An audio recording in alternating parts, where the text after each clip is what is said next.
Hello friends, welcome to my channel. Dil Raju net worth ఎంత?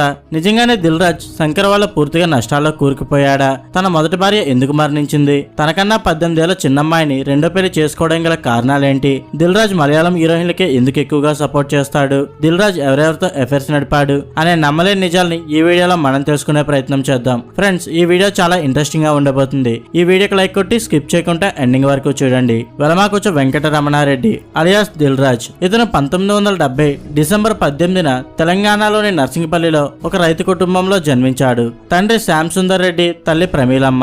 ఇతనికి విజయసింహారెడ్డి, నరసింహారెడ్డి అనే 2 అన్నలు, శిరీష్ రెడ్డి అనే తమ్ముడు కూడా ఉన్నాడు. ఇక ఇతని తండ్రి వీరికి ఉన్న 100 ఎకరాల భూమిలో వ్యవసాయం చేస్తూ కుటుంబానికి ఏ లోటు లేకుండా చూసుకుంటుండేవారు. దిల్ రాజు తన స్కూలింగ్ ని ముదకపల్లిలోని ప్రాథమిక పాఠశాలలో చదివాడు. చదువులో అంతంత మాత్రమే ఉన్న దిల్ రాజుకి చిన్నప్పటి నుండి సినిమాల్లో యాక్ట్ చేయాలనే ఇంట్రెస్ట్ చాలా ఉండేది. అలా ఇంట్లో తెలియకుండా థియేటర్ లో సినిమాలు చూస్తూ ఫ్రెండ్స్ ముందు తను యాక్ట్ చేసి చూపించడంతో వారు కూడా ఇతన్ని ఎంకరేజ్ చేసేవారు. ఇక దిల్ రాజు అన్నయ్యలు 2 ఆటోమొబైల్స్ బిజినెస్ ని స్టార్ట్ చేసి దాని ద్వారా ట్రాక్టర్స్ ని, స్పేర్ పార్ట్స్ ని ఇంపోర్ట్ చేసుకుని వాటిని అమ్ముతూ ఉండేవారు. అలా ఈ బిజినెస్ లో మంచి ప్రాఫిట్స్ రావడంతో ఆర్థికంగా బాగా సెట్ అయి హైదరాబాద్ లోని శ్రీనగర్ కాలనీలో ఒక పెద్ద ఆఫీస్ ని కూడా పెట్టి ఫ్యామిలీ మొత్తాన్ని హైదరాబాద్ కి షిఫ్ట్ చేశారు. ఇక ఇదిలా ఉంటే దిల్ రాజు తన ఇంటర్ తర్వాత చదువులకు ఫుల్ స్టాప్ పెట్టేసి తన అన్నలతో కలిసి బిజినెస్ లో వారికి తోడుగా ఉంటూ వచ్చాడు. అలా తమ ఆఫీస్ చుట్టుపక్కలే సినిమా ఆఫీసులు కూడా ఉండడంతో ఎలాగైనా తను హీరో అవ్వాలని ఛాన్సుల కోసం వెళ్లి అడగగా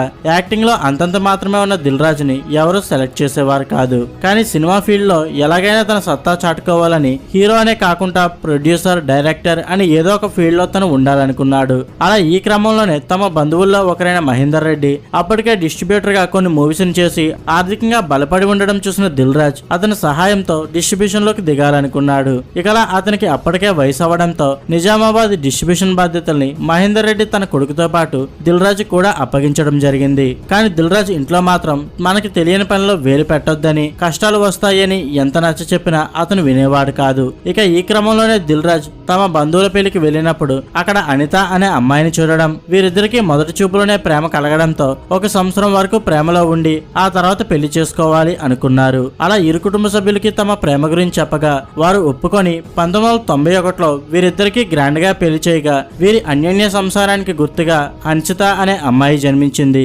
ఇకలా కొన్నాళ్ళు తమ బిజినెస్ ని చూసుకుంటూ ఉన్న దిల్ రాజు కి తన మనసంతా సినిమాల వైపే ఉండడంతో భర్తని అర్థం చేసుకున్న అనిత గారు తన తండ్రి దగ్గర ₹1 తీసుకొచ్చి తన భర్తకి ఇచ్చి డిస్ట్రిబ్యూషన్ చేయమని ఎంకరేజ్ చేయడం జరిగింది. దీంతో దిల్ రాజు 1995లో శ్రీ హన్సిత డిస్ట్రిబ్యూషన్ అనే కంపెనీని స్టార్ట్ చేసి మొదటగా ప్రకాష్ రాజు, ఊహ హీరోయిన్లుగా యాక్ట్ చేసిన అమ్మా నాన్న కావాలి అనే మూవీని డిస్ట్రిబ్యూట్ చేయడం ద్వారా తన కెరీర్ ని స్టార్ట్ చేశాడు. ఇకలా ఆ మూవీ రిలీజ్ అయ్యి ఫ్లాప్ అయినా కూడా ఆ వెంటనే సౌందర్య చేసిన అరుంధతి మూవీ కూడా డిస్ట్రిబ్యూటర్ గా వ్యవహరించగా అది కూడా ఫ్లాప్ అయింది. అయినా కూడా దిల్ రాజు పట్టువదలని విక్రమార్కుడిలా ప్రేమించింది ఎందుకమ్మా అనే మూవీని చేయగా ఆ మూవీ కూడా ఫ్లాప్ అవడంతో ₹1 వరకు నష్టం వచ్చింది. ఇక ఆ మధ్యలోనే పెళ్లి పందిరి అనే మూవీకి అప్పు తెచ్చి మరీ ఎగ్జిక్యూటివ్ ప్రొడ్యూసర్ గా చేసిన ఎటువంటి ప్రయోజనం లేకపోవడంతో దిల్ రాజు తన తండ్రి, అన్నల సలహా మేరకు మళ్ళీ తమ బిజినెస్ పనులు చూసుకోవడం మొదలు పెట్టాడు. అలా 3 ఇయర్స్ దిల్ రాజు ఇండస్ట్రీకి దూరంగా ఉన్న తన మనసు మాత్రం సినిమాల వైపే ఉండేది. ఇక ఫైనల్ గా తన లక్ని ఒకసారి ట్రై చేయాలని,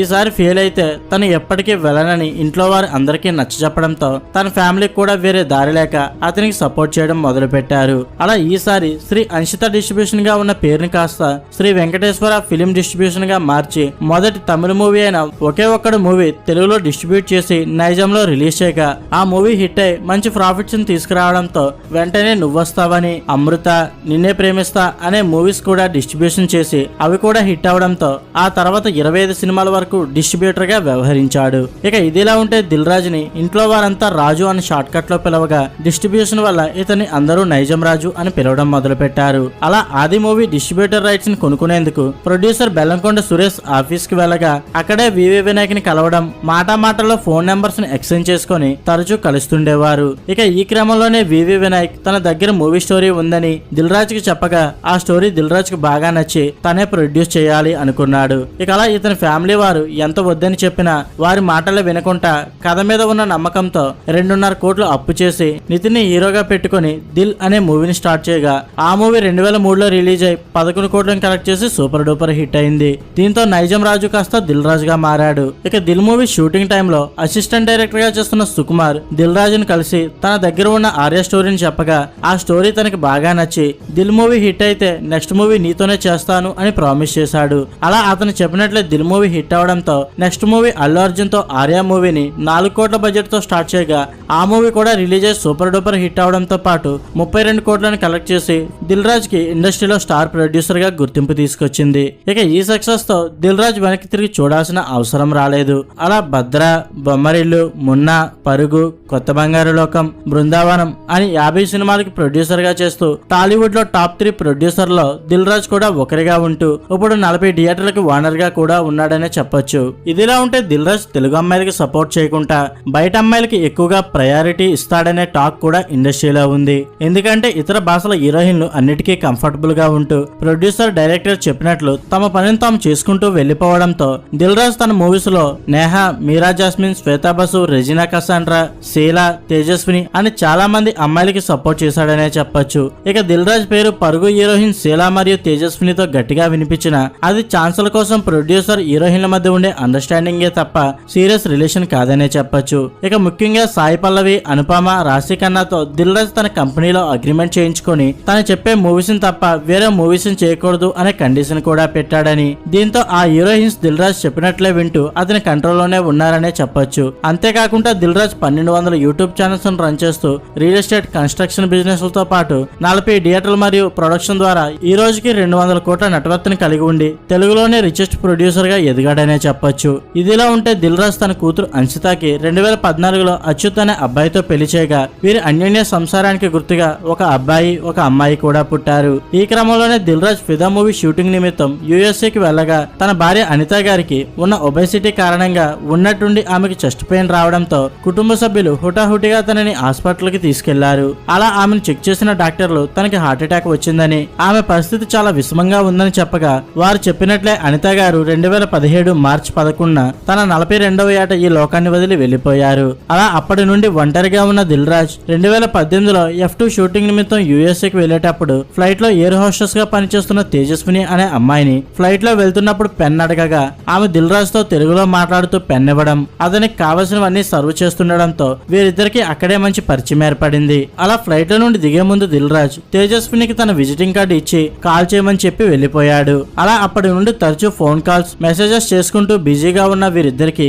మంచి అండర్స్టాండింగ్ రావడంతో ప్రేమలో పడ్డారు. ఇక అప్పటికే దిల్ రాజ్ కి 50 ఏళ్లైనా తనకన్నా 18 ఏళ్ల చిన్నదైన తేజస్విని పెళ్లి చేసుకోవాలి అనుకున్నాడు.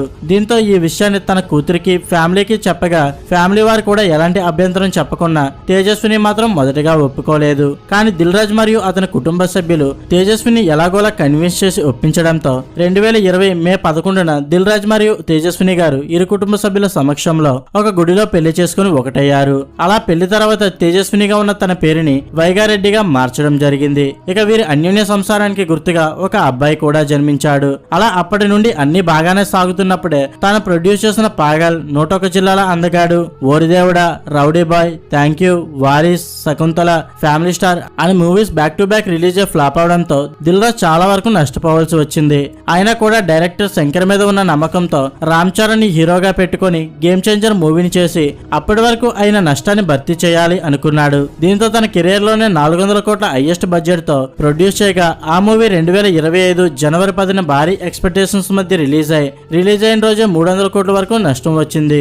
ఆ తర్వాత వచ్చిన సంక్రాంతికి వస్తున్న మూవీతో కొంతవరకు ఊరట కలిగింది. దీంతో ఇకపై పెద్ద బడ్జెట్ మూవీలు చేయకూడదు అని డిసైడ్ అయిన దిల్ రాజ్ ఇప్పుడు నితిన్ తో తమ్ముడు మూవీని చేయగా ఆ మూవీ జూలై 4న రిలీజ్ ఫ్లాప్ అయింది. దీంతో దిల్ రాజ్ మళ్ళీ నష్టాలు చూడాల్సి వచ్చింది. ఫ్రెండ్స్, దిల్ రాజ్ ప్రొడ్యూస్ చేసిన సినిమాల్లో మీ ఫేవరెట్ మూవీ ఏదో కింద కామెంట్ చేయండి. అండ్ ఇంకా మీరు మన ఛానల్ సబ్స్క్రైబ్ చేసుకోకపోతే సబ్స్క్రైబ్ చేసుకోండి. Thank you for watching.